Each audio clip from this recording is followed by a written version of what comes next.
As I look at the screen, what I see is 3 former athletes hanging out on Zoom.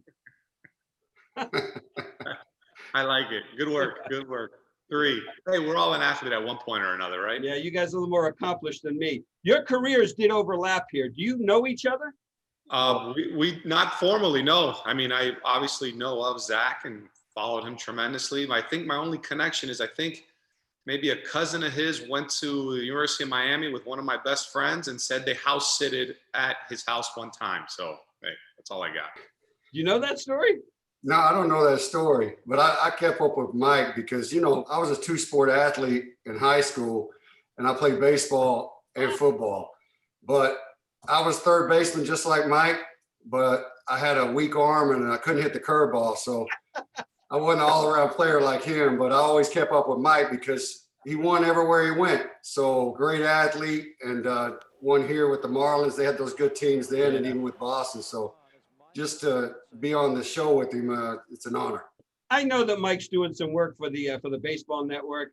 I think when I get out of what I'm doing, I don't know if I'm going to watch local news anymore. To what extent do each of you follow your respective sports? Zach? I mean, now that football is pretty much Sunday, Monday night, and even Tuesday with the COVID and Thursday night games, I pick and choose when I can watch it. But I always watch my Dolphins. And you know, I got 3 young kids, so that definitely limits my time.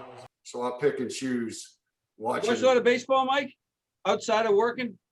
Not too much, to be honest with you. I mean, I earlier, I would say the first 5 years after I retired, you know, I watched more to follow my friends and my teammates, but man, it's been 10 years already. That list is few and far between the guys that, you know, I've played with or against that are still in the league. I chose you guys not only because I really enjoyed watching you play.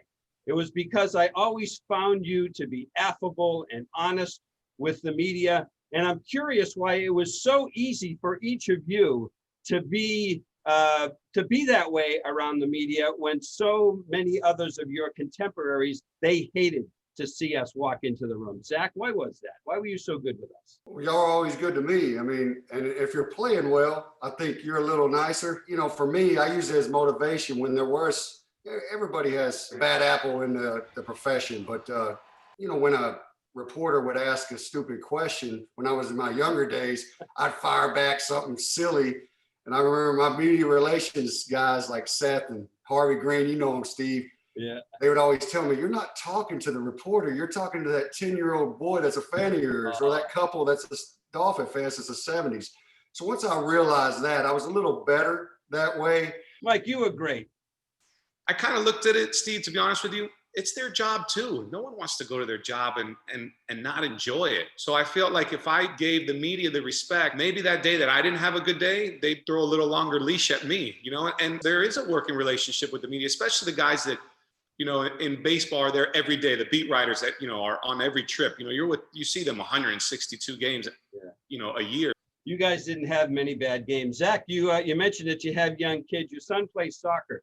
Do you want him to play football? Oh yeah, you know, but my toughest in the family is my daughter. So she would be a great football player, but she's 5.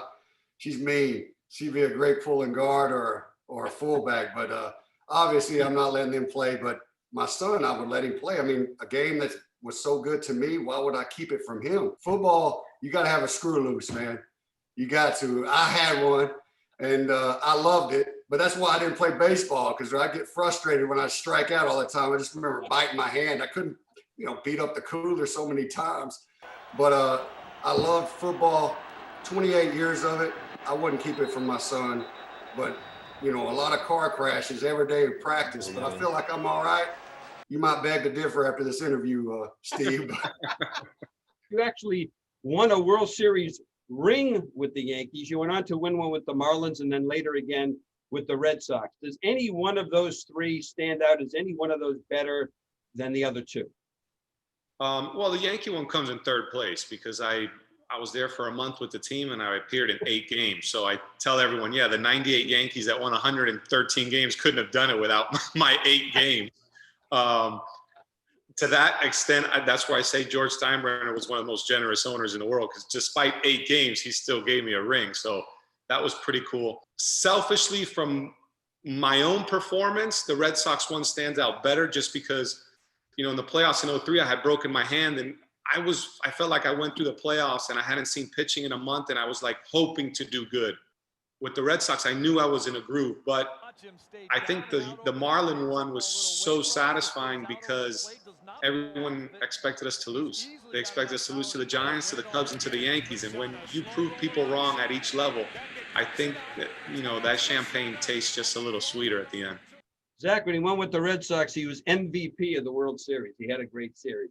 You, Zach, never got, I don't think, even to a conference championship, much less a Super Bowl. You talked a little bit about what you got out of football. Did you get everything that you wanted out of the game? I mean, that's what you played for, was the championships. And I'm a little envious of Mike because of that. You know, everywhere he went, I mean, he won championships.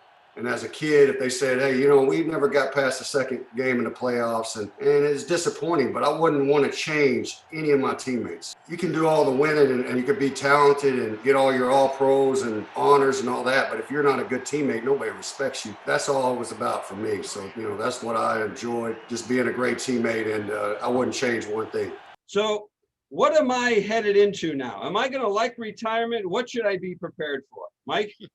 I knew when I retired that I could not find anything that was going to get my juices flowing like a game. So I think if you come to that reality, I think you accept it a little bit better, you know, and then you kind of find joy in other things, your kids. And yeah, I do like to fish and hang out, but I don't know, Steve, the road is, it's going to be wide open for you. It might be a couple tee times. You have our number, so maybe we'll join you for a hit on the links every once in a while. I'll look forward to that. Zach, what should I be prepared for?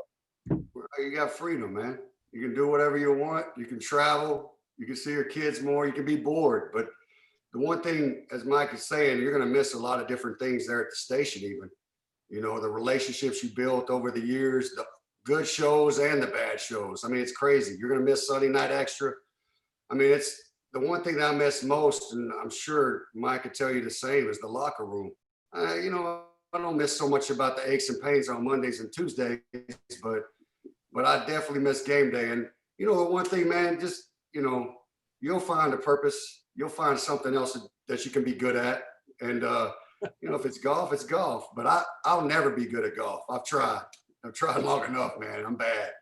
Well, I do know this, that I am looking forward to when every day is Saturday.